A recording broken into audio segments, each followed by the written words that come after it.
Por segurança, mudei os nomes e alguns lugares. O que aconteceu aqui é real, só adaptei para conseguir contar sem me expor completamente. Eu estava no ônibus, voltando da escola onde dava aula de história, quando decidi abrir o Instagram da Luciane. Era só para ver umas fotos do fim de semana que a gente tinha passado na casa da minha mãe. Mas quando entrei no perfil, não tinha mais nada. Nenhuma foto comigo. Nenhuma. Como se eu nunca tivesse existido. A bio, que antes dizia esposa do Dudu, comunicadora apaixonada, agora era outra. Só, comunicadora pública em ascensão megafone centelhas. Fria. Ambiciosa. Sozinha. Fiquei uns segundos olhando para aquilo, achando que era bug. Atualizei a página. Nada mudou. Nem uma foto nossa. Nem o vídeo que eu gravei dela apresentando o programa de rádio comunitária, que ela dizia ser o começo de tudo. Até as curtidas sumiram. Como se eu tivesse sido apagado da história dela. Cheguei em casa e ela estava no sofá, de camiseta larga e meias de bichinho, rindo com o celular na mão. Parecia leve. Solta. Como se não tivesse feito nada. Oi, amor, falei, deixando as chaves no balcão. Sumiram nossas fotos do teu Insta. Ela nem olhou. Continuou digitando. Dei uma limpada. Tava bagunçado. Todas, Lu. Até aquela da rádio. Ela deu um suspiro, meio impaciente. Eduardo. Instagram é vitrine profissional agora. Preciso parecer séria. Ninguém quer saber da minha vida pessoal. Aquilo me travou por dentro. Mas não falei mais nada. Só fui para o quarto, deixei a mochila no chão e fiquei sentado na beira da cama. A sensação era estranha. Como se alguém tivesse trocado minha esposa por uma versão nova, mais bonita, e que não me incluía. Naquela noite, ela dormiu virada para o lado da parede. E eu fiquei olhando para o teto, com o celular na mão, passando o dedo por um feed onde meu rosto não existia mais. E foi ali que eu senti. Bem fundo. Como quem sente uma telha solta antes da tempestade. Alguma coisa tinha começado a rachar. Depois que ela limpou o Instagram, tudo mudou. Parecia outra pessoa morando na mesma casa. Luciane começou a falar de São Paulo como se fosse o centro do universo. Toda semana surgia uma entrevista importante ou uma reunião com gente grande. Às vezes ia e voltava no mesmo dia, outras vezes passava a noite fora. Quando perguntava onde era o evento, ela respondia com impaciência: nem sei o nome do lugar, Dudu. É tudo corrido. Eu tentava não pensar besteira. Mas cada vez que ela voltava, era com uma sacola nova. Bolsa de marca. Sandália que eu nunca tinha visto. Perfume francês. Teve uma vez que achei que era presente, fiquei até animado. Mas era para ela mesma. E eu? Estava com a cueca furada, lavando o mesmo tênis pela quarta vez. Um sábado desses, peguei a lista de compras e fui no mercado sozinho. A geladeira estava vazia, só restava um tomate murcho e meio pote de margarina. Quando voltei, ela estava de toalha na cabeça, provando um vestido justo, girando na frente do espelho. Gostou? Perguntou, com a mão na cintura. Bonito. Respondi, enquanto guardava as compras. Mas a gente não ia focar nas contas esse mês. Ela riu, como se eu fosse um tio ultrapassado. Aí, amor, você não entende como as coisas funcionam hoje. Imagem é tudo. Segui calado. Mas comecei a anotar. Cada data. Cada viagem. Cada desculpa. Cada sacola nova. Teve uma noite que me marcou. Fui preparar o miojo e percebi que ela estava na varanda, falando no celular. Quando me aproximei da porta, ela abaixou a voz e virou de costas. Só ouvi um relaxa, ele nunca desconfia. Na hora, fingi que não era comigo. Voltei para a cozinha e mexi a panela com a mão tremendo. Depois daquele dia, passei a dormir leve. Qualquer barulho me fazia abrir os olhos. Celular vibrando, porta de armário, passos no corredor. Parecia que eu estava dividindo a cama com uma estranha. E quanto mais ela sorria sozinha, mais eu sentia que aquele sorriso não era para mim. Não aguentei mais. Era uma quarta-feira à noite. Ela tinha acabado de voltar de mais uma dessas viagens para resolver coisa de comunicação. Estava animada, cheirando a perfume novo, largando as sacolas no chão como se tivesse voltado de Paris. Enquanto isso, eu lavava a louça que ela tinha deixado 2 dias na pia. Esperei ela sentar no sofá, pegar o celular. Aí fui direto. Luciane, dá para me dizer o que está acontecendo? Ela nem tirou os olhos da tela. Que foi agora, Eduardo? Essas viagens. Essas compras. As mensagens escondidas. Você sumiu da nossa vida. Ela largou o celular no braço do sofá com um estalo. Cruzou os braços e me olhou como se eu fosse um adolescente mimado. Você nunca vai entender como o mundo funciona. Você parou no tempo. A frase veio seca, como uma bufetada. Parar no tempo. Repeti, com a voz já falhando. Eu dou aula o dia inteiro, lavo roupa, faço compra, mantenho essa casa de pé. E eu que parei no tempo. Ela levantou, devagar, como se tivesse pena de mim. Passou por mim e disse baixo, quase sussurrando. Você se acomodou, Eduardo. O mundo gira. Você ficou parado. Minha vontade era gritar. Jogar o prato no chão. Qualquer coisa. Mas eu travei. Só fiquei ali, com a mão dentro da pia e a água esfriando rápido. Naquela noite, ela dormiu leve, ressonando. E eu? Fiquei sentado na sala até amanhecer, com uma dúvida queimando por dentro. Quem era aquela mulher que falava comigo como se eu fosse um peso? Estava passando roupa na sala, televisão ligada só para fazer companhia. Noticiário local, nada de mais. Até que entra uma matéria sobre uma festa de fim de ano num bar conhecido da cidade. Empresários, políticos, gente sorrindo com taça na mão. Ia mudar de canal, mas um rosto no fundo me travou. Luciane. Bem nítida. Abraçada com um homem de terno claro, taça de vinho na mão, rindo como se o mundo fosse dela. A câmara nem estava focando neles, só pegaram de passagem. Mas na legenda ali embaixo, o soco veio seco. Assessora de comunicação, Luciane Silva. Assessora? De um deputado regional. Eu larguei o ferro na hora. Fiquei parado, suando frio, vendo ela girar no fundo da imagem, toda produzida. Nunca tinha-me falado nada sobre isso. Para mim, estava indo a São Paulo fazer entrevista de rádio. Esperei ela chegar, já era quase 10 da noite. Quando entrou, falei normal, como se nada tivesse acontecido. Como foi o dia? Cansativo, respondeu, tirando os brincos e jogando na pia. Muita correria. Te vi na TV, soltei. Ela parou. Virou devagar. Que TV? Noticiário local. Festa no bar do centro. Você estava abraçada com o deputado Arnaldo. O silêncio durou 2 segundos. Depois, ela riu. Ah, aquilo. Foi uma coisa rápida. Estavam cobrindo um evento que eu fui ajudar na organização. Nem sabia que ia passar. Você é assessora dele agora. Ela deu de ombros. É só um trabalho temporário. Não tem por que te contar tudo, né? Aquilo me travou. Ela passou por mim como se não fosse nada. Entrou no quarto, trancou a porta, e ficou lá. E eu, sentado no sofá, só conseguia pensar numa coisa. A mulher que dividia meu teto, já tinha-me substituído até na história dela. Tinha sido uma semana puxada. Eu ia apresentar um projeto de cidadania na escola, aquele que eu vinha preparando há meses com os alunos do 8º ano. Era minha chance de mostrar que a educação ainda podia mudar alguma coisa. Preparei tudo com carinho, cartazes, falas, até convidamos gente da comunidade. No dia da apresentação, a quadra da escola estava cheia. Pais, professores, vereadores, imprensa local. Eu estava nervoso, mas confiante. Era o meu momento. Aí vi Luciane entrando. Vestido justo, maquiagem impecável, celular na mão. Sozinha. Não falou comigo. Nem um aceno. Mas quando o deputado Arnaldo chegou, ela praticamente correu até ele. Abraçou o homem com os 2 braços, riu alto, cochichou alguma coisa no ouvido dele. Os dois pareciam íntimos. Ridiculamente à vontade. Fiquei ali parado, com o microfone na mão e os alunos me esperando. Tentei seguir. Apresentei o projeto, mostrei os trabalhos dos alunos. Mas todo mundo olhava para o canto, onde ela e o deputado conversavam como se estivessem num coquetel. Quando terminei, ouvi um dos pais comentar atrás de mim. Aquela ali não é a esposa do professor. Está bem acompanhada, hein? Minhas mãos suaram. O rosto queimava. Fingi que não ouvi. Mas ouvi cada palavra. Ela passou por mim na saída, sem nem me olhar. Como se eu fosse um estranho qualquer no meio da multidão. E eu, que estava ali representando uma escola inteira, me senti do tamanho de uma formiga. Depois daquela humilhação na escola, alguma coisa morreu dentro de mim. Não chorei. Não gritei. Só, desliguei. Luciane seguia com a mesma rotina de sempre, viagens para São Paulo, mensagens que ela digitava escondida, risadinhas sozinhas na varanda. Mas eu parei de perguntar. Parei de tentar entender. Entrei no modo silencioso. Mas não o tipo que desiste. O tipo que observa. Comecei a estudar. De verdade. Leis sobre partilha de bens, alienação afetiva, provas digitais. Passei a anotar tudo num caderno escondido atrás das minhas apostilas, datas, compras, nomes, valores. Cada frase que ela soltava e parecia ensaiada, eu anotava. Cada vez que saía dizendo reunião de pauta, eu marcava o horário. Imprimi recibos de compras absurdas, notas de hotel, prints do Instagram. Fui montando meu próprio dossiê. Calado. Sem pressa. Na escola, continuei dando aula como se nada tivesse acontecido. Mas por dentro, eu já não era o mesmo homem. À noite, enquanto ela dormia ao meu lado, virada para o outro lado, como sempre, eu ficava olhando para o teto, planejando. Ela achava que eu tinha aceitado. Mas o que eu tinha feito era bem pior, eu tinha acordado. Quem me deu a facada não foi ela, foi meu irmão. O Gustavo sempre foi mais calado que eu, mas a gente cresceu grudado. Dividimos quarto, time de botão, bicicleta sem freio. Era o único da família que eu achava que me entendia de verdade. Trabalhava na Câmara Municipal, viu de perto o crescimento político da Luciane.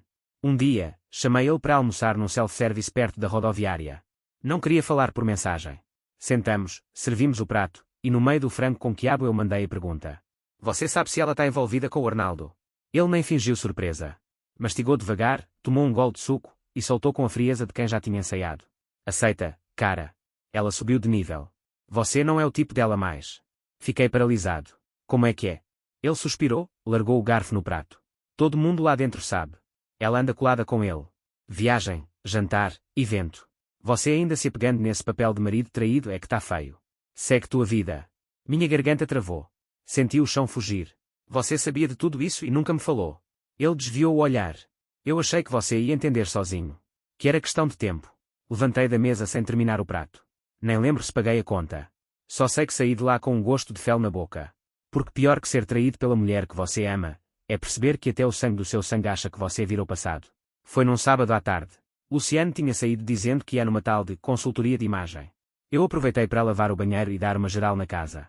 No meio da faxina, vi o notebook dela em cima da mesa. Aberto. Tela acesa. E o WhatsApp web logado. Não pensei duas vezes. Me sentei ali, com as mãos suando, o coração batendo forte.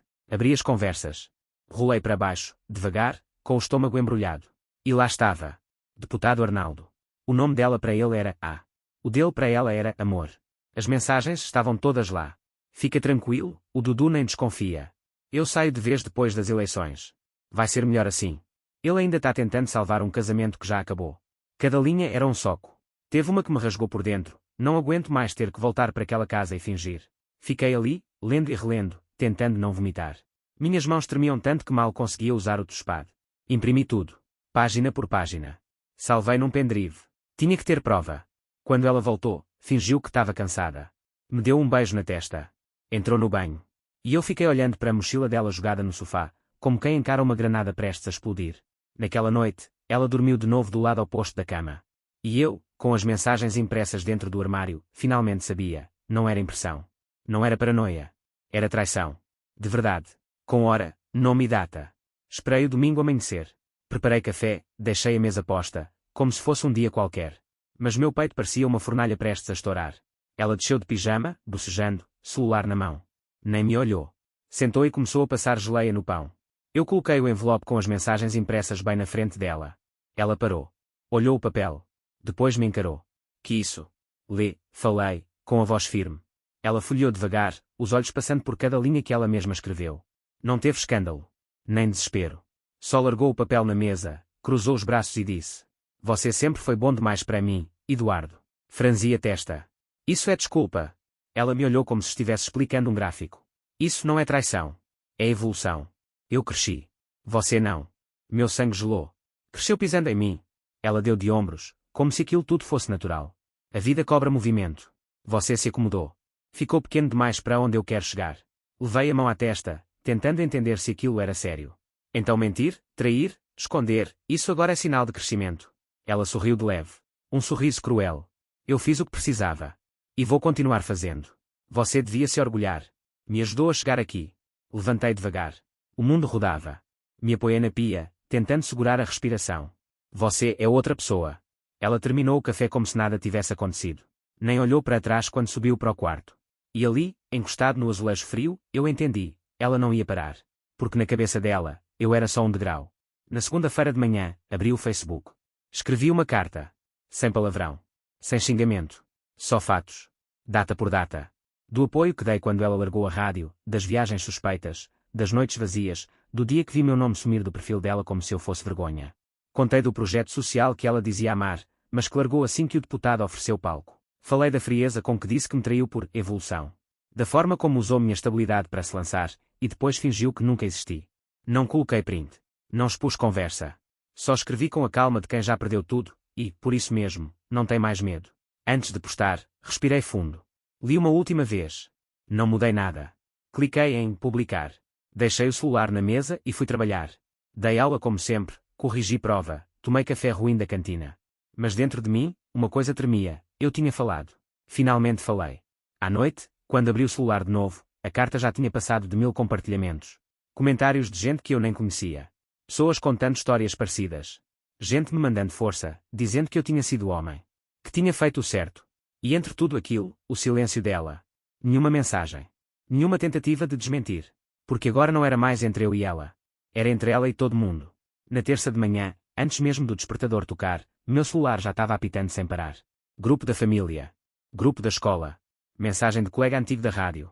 Todo mundo mandando o mesmo print. Uma nota oficial do gabinete do deputado Arnaldo. Por motivos de ordem ética e para preservar a imagem da equipe, comunicamos o desligamento imediato da assessora Luciane Silva. Debaixo, dezenas de comentários. Gente perguntando quem era ela. Outros coando trechos da minha carta. Teve até um que viralizou com o título, Quando a ambição apaga o coração. O nome dela virou piada. No grupo do bairro, uma vizinha comentou, sabia que ela estava metida com coisa errada. Mulher não olha no olho de ninguém. Na escola onde ela estudou, uma professora repostou a carta com a legenda, lamentável ver uma ex-aluna tão brilhante jogando fora o respeito por status. Ela tentou apagar os rastros. Deletou Instagram, trancou Facebook, até mudou a foto do WhatsApp para uma imagem de paisagem. Mas já era tarde. A queda dela não foi só no cargo. Foi no olhar das pessoas. Gente que antes puxava o saco agora atravessava a rua. Os amigos de evento sumiram.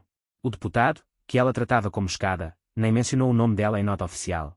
Só descartou, como quem troca assessoria igual se troca de gravata. Na cidade, o nome dela deixou de ser sinônimo de talento. Virou sinônimo de vergonha. Ela achou que eu ia desmoronar. Achou errado. Na semana seguinte à carta, procurei um advogado. Mostrei tudo, as mensagens, os recibos, a prova da relação extraconjugal, o uso do nosso dinheiro para viagens pessoais. O cara olhou tudo com calma, cruzou os braços e disse: a gente vai para cima. Mas com classe. Entramos com o pedido de divórcio litigioso. Na mesma ação, anexamos a cobrança de indenização por dano moral, com base na exposição pública, no uso indevido dos bens do casal, e na humilhação que ela me fez passar na frente da comunidade. Ela tentou revidar. Apareceu com um advogado de paletó caro, dizendo que eu estava exagerando. Que ela só queria paz. Mas o juiz não caiu. Os papéis falavam por si. Fiquei com o apartamento. O carro, ela nem quis, estava no meu nome e cheio de parcelas. O juiz determinou o pagamento da indenização em 4 parcelas. E foi esse dinheiro que eu usei para realizar o plano que vinha martelando na cabeça fazia tempo. Abri uma escola noturna. Pequena, num galpão alugado nos fundos da igreja do bairro. Dei o nome de Escola Esperança. Aulas de reforço, alfabetização de adultos, orientação para jovens que querem prestar concurso. Tudo gratuito. Dei o primeiro curso sozinho, Cidadania e Direitos. Gente que nunca teve vez começou a encher as cadeiras. Noites de aprendizado. Sorrisos tímidos. Um lugar onde a dor virava construção. Enquanto ela sumia das redes, da política e dos convites sociais. Eu crescia no único lugar que importa. No respeito. Era uma noite comum na escola. Aula sobre Constituição, turma cheia, quadro branco já todo rabiscado. No intervalo, fui beber uma água e dar uma respirada na varanda. Foi aí que vi. Ela. Luciane. Parada na porta, mais magra, sem maquiagem, vestida simples. Olhos fundos. O olhar que um dia era arrogante, agora, vazio. Ela deu um passo para dentro. Ninguém da turma pareceu reconhecer. Fui até ela, sem pressa. Posso te ajudar? Ela sorriu, mas era um sorriso torto. Triste. Eu vi os vídeos. Vi o que você fez com a escola. A voz saiu fraca. Eu não sabia o que estava perdendo. Fiquei em silêncio por 2 segundos. Tentei escutar meu próprio coração. Ver se ainda doía. Mas não doeu. Agora você sabe, falei. Ela abaixou os olhos. Não pediu desculpa. Não tentou explicar. Nem precisava. Só ficou ali, parada, enquanto eu voltava para a sala. Quando entrei, a turma me recebeu com risos, brincadeiras, vontade de aprender. E foi ali, no meio daquele povo simples com caderno no colo e esperança nos olhos, que eu percebi, o amor que eu dava para ela, agora estava no lugar certo. 1 ano depois, sentei na mesma cadeira da escola, cercado por jovens atentos. Era sexta-feira à noite, aula de leitura crítica. O livro na mão era Seara Vermelha, do Graciliano Ramos. Eu lia em voz alta, devagar. Eles escutavam como se cada palavra fosse urgente. O silêncio naquela sala era respeito. Era coisa rara hoje em dia. Terminei o trecho, fechei o livro e vi os olhares em cima de mim, fome de aprender. Gente que nunca teve chance agora se via em pé, sonhando com concurso, faculdade, diploma. Eu era só um facilitador. Mas para eles, eu já era referência. Na saída, uma ex-aluna me esperou no portão. Tinha passado num processo seletivo. Chorava de alegria. Você mudou minha vida, professor. Sorri. E pela primeira vez em muito tempo, a palavra vida não doeu no peito. Naquela mesma semana, me mandaram um link no WhatsApp. Era um canal novo no YouTube. Luciane Silva, Comunicação de Valor. Abri o vídeo por curiosidade. Ela tentava ensinar marketing político, sentada num cenário improvisado, falando de autenticidade com aquela mesma voz ensaiada de sempre. Só que o comentário fixado era um trecho da minha carta. Você me usou como degrau. Agora aprenda a cair. Os outros comentários seguiam na mesma linha. Gente lembrando da história. Perguntando do deputado. Mandando print, ironia, desprezo. O vídeo mal passou de 100 visualizações. O canal morreu em menos de 1 mês. Ela virou símbolo. Não de sucesso. De cinismo. Enquanto isso, eu seguia ali. Teto simples, quadro branco e alunos de chinelo. Mas com paz no peito. Luciane perdeu tudo tentando aparecer. Eu ganhei tudo, quando parei de tentar provar que valia a pena.